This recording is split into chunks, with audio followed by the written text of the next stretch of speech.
We're back home, guys.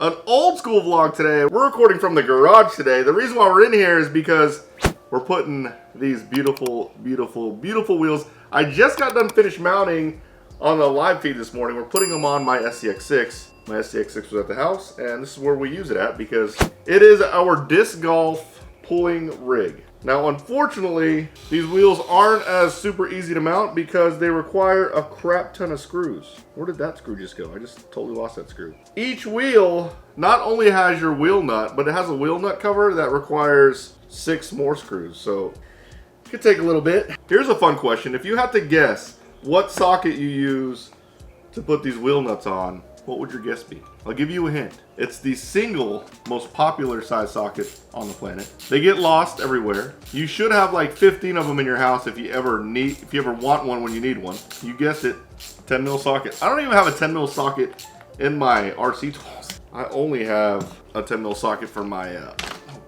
in my house tools. Interesting. I wonder if I want to go above and beyond and put Loctite on all these screws. Oh my goodness, guys. Those look so freaking good. I love how wheels just make your car pop that much more. I really can't wait to drive this thing. I mean, look at how good those look. Okay, the only caveat I'll say is the Method center caps. They don't line up the same on every wheel. See how this one is perfectly perpendicular to the other Method logo here? See how this logo's that way, this logo's that way?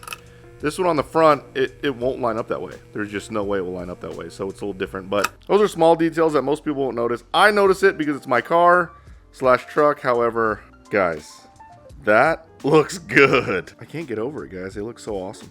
With the tires really sets it off too. Licensed Maxxis Trepador tires. Whew. Method wheels. Double licenses on the wheels. Dang. This is crazy recording on my old camera. All right, so what we're gonna do next, we're gonna go to the Traxxas store. I'm gonna pick up a hop-up that I thought was kind of silly when I first saw it, but after bashing with Barry the other day, I feel like it's kind of necessary and it will help a lot. If you didn't see that video, you're gonna wanna go see it. I sent the sledge over his workshop, and I actually did a pretty good landing. We were sending all different types of cars onto his roof. It was actually pretty funny. Go check that video out. I'll put a link in the description below. I'll also put a link in the eye above. But yeah, it's a hop-up for the sledge that I think will make it better, or you'll see what I'm talking about. Holy crap, guys. I thought they were closed. Look, there's like no one here. Look at this. No one in the parking lot. There's one car up there. No one over here. I mean, it is Easter weekend. I thought maybe they're closed. It says open, so we're buying stuff. I mean, seriously, going to the Traxxas store, it really never gets old. It's fun every time. Oh, what's up, guys? How's it going? All right, I haven't seen the red sand car. There it is. Looks pretty freaking good. Funko sand car. Look at that. That's actually the real one. I think Traxxas actually has that exact color. And then they have the XRT Ultimates. Apparently they have 2 left, one blue and one green. I mean, once they get rid of those, that's it. That's all they have. And then check this out. I don't know if I got this last time I was here, but they have all the wheels. I think I did. But man, look at that. I didn't get bronze. I got silver and gunmetal. What was I thinking? I should have got bronze. And then all the different pieces for it. These are the Max Slash and UDR wheels. Very cool. All right, this is actually what we came for. We're gonna get a skid plate. So typically in racing, you don't want skid plates because it negatively affects your handling because it basically sticks out from the bottom of your chassis. I actually installed one of these on my Skittle sledge. I never drove the Skittle sledge, so I don't even know how it drives with it. But after jumping over Barry's house and landing on the cement really, really hard, and whenever I do backflips and land on cement, it lands really, really hard. I feel like this is kind of a nice thing to have. So we're gonna buy one today and see how it handles with the skid plate on it. We're gonna get a green one because my chassis is blue. I think that would look cool. See how it handles with it, and then do some backflips in the parking lot, land on some cement, see how she does. But that's a pretty thick skid plate, but it basically just goes on the bottom of the sledge chassis. I don't think I have any of these bits on my sledge. Do I even have those on my Skittle sledge?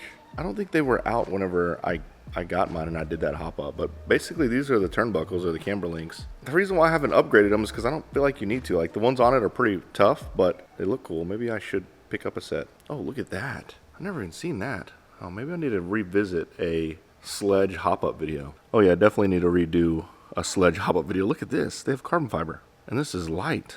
Very nice. I don't know if I'll send it with that. I think it's probably more durable with the aluminum, but carbon fiber is obviously lighter. I gotta go look at my Skittle sledge. I don't remember how many of these hop-ups I actually have on mine. But this is cool. This is the, what is this? It looked like the ring gear inside the diff, but why would you want a colored one, you can't even see that, but apparently it's the center differential carrier. Very cool. Here's a new employee ride. Look at this thing. That's a new modified. That looks good with the black and green. Look at this, the green snap on there. Grumpy's bail bonds. Very, very cool. We've seen these other ones. That one's really cool. That's a wheelie bar that was made into a wing. A Bronco MT. Some cool rigs in there. Very nice. This one's been here forever. All right, guys, the reason why they're dead is because I came in right before they closed. Literally, they closed at 6. I thought they closed at 7 today. Saturday, they closed at 6, but we got one. We're going to put it on, do some parking lot backflips. All right, I love this color body. I mean, this thing is so clean. Hold on a second. Am I straight? That's better. I did clean up the body a little bit. I did hurt it. Kind of dented it in the front here.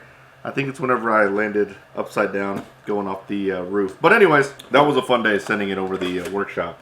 So, I don't know why I took the body off. This one has a blue chassis and the blue and green body. It's going to look so good with the green skid plate. Now, there's already skid plates under it on the front and rear, so this is just going to go in the center, just like that. Those are some extra screws, longer ones, so let me put it on real quick. There's the before. All right, we got her installed. Look at it.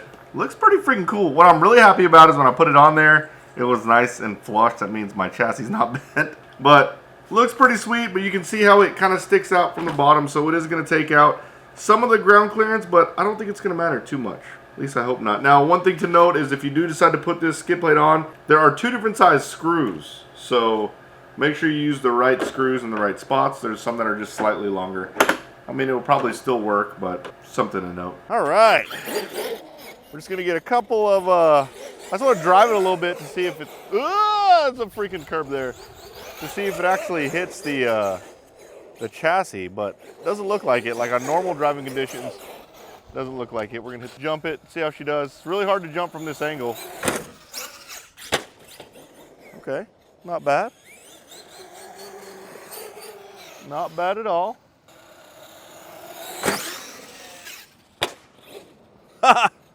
Chassis slaps pretty good, but it made it. That actually went really far. Jumping from the side of the ramp is probably one of the hardest things to do ever.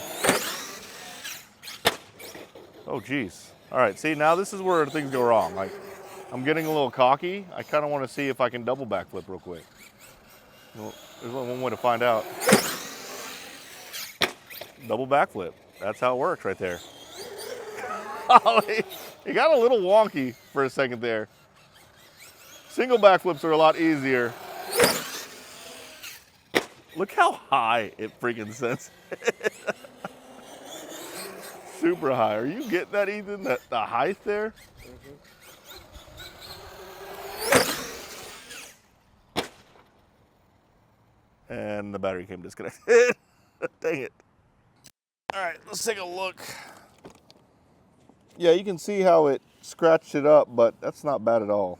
I like how the screws are sunk in there. That way you're not scratching the screws up. Also, if you wear those screws and you try to take them out and you touch your finger to them, they're like blades. So the fact that they're sunk in there is great.